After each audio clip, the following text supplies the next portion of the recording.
அடைக்க விரும்புகிறோம். And then the devil says, God, look at all these churches, all the young people living in sin, sexual sin. ஆண்டவரே, இங்க உள்ள சபை, உம்முடைய சபையில் சொல்கிறீரே பாரும், அங்கே உள்ள சபையில் உள்ள வாலிபர்கள் எல்லாரும் பாலியல் காம பாவத்திலே வாழ்ந்து கொண்டிருக்கிறார்கள், இச்சையிலே வாழ்ந்து கொண்டிருக்கிறார்கள். Hypocrites stand and sing in the church and go and live in sin in private. அங்கே மேடையிலே நின்று பாட்டு பாடுகிறார்கள், அந்தரங்கத்திலே அவர்கள் பாவத்திலே வாழ்ந்து கொண்டிருக்கிறார்கள், மாய்மாலக்காரர்கள். Even the pastors are not preaching against those sins. பாஸ்டர்மார்களும் கூட இந்த விதமான பாவத்துக்கு விரோதமாக பிரசங்கிப்பதில்லை.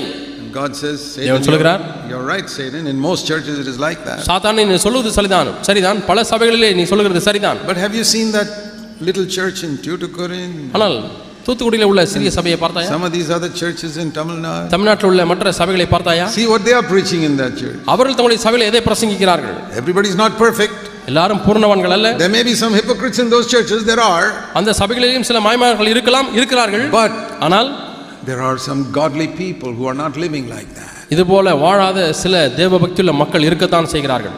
There again we want to shut the mouth of the devil in the heavens. இங்கேயும் வானங்களிலே பிசாசுடைய வாயை நாம் அடைக்க விரும்புகிறோம். So people ask me, Brother Zach, what is your aim in these churches? ஆகவே சகோதரர் ஜாக் அவர்களே, இந்த சபைகளை குறித்து உங்களுடைய நோக்கம் என்ன என்று கேட்கிறார்கள். To shut the mouth of the devil in the heavens.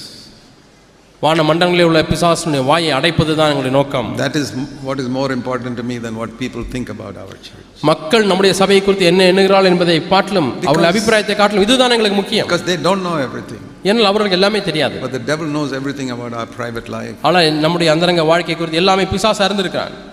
We want to have churches where our young children can grow up in a godly way. நம்முடைய வாலிப தம்பிமார்கள் தங்கைமார்கள் தேவபக்தியுள்ள வாழ்க்கையிலே வளருவதற்கேற்ற ஒரு சபை. We want to teach our children the word of God from a very young age. மிக இந்த சிறிய பிராயத்திலிருந்தே அவர்களுக்கு தேவனுடைய வார்த்தையை நாம் சொல்லிக் கொடுக்க முயற்சிக்கிறோம். We are not worried if we have good music or not. That is not important. நல்ல மியூசிக் இசை இருக்கிறதா இல்லையா அதை குறித்து எங்களுக்கு கவலை இல்லை.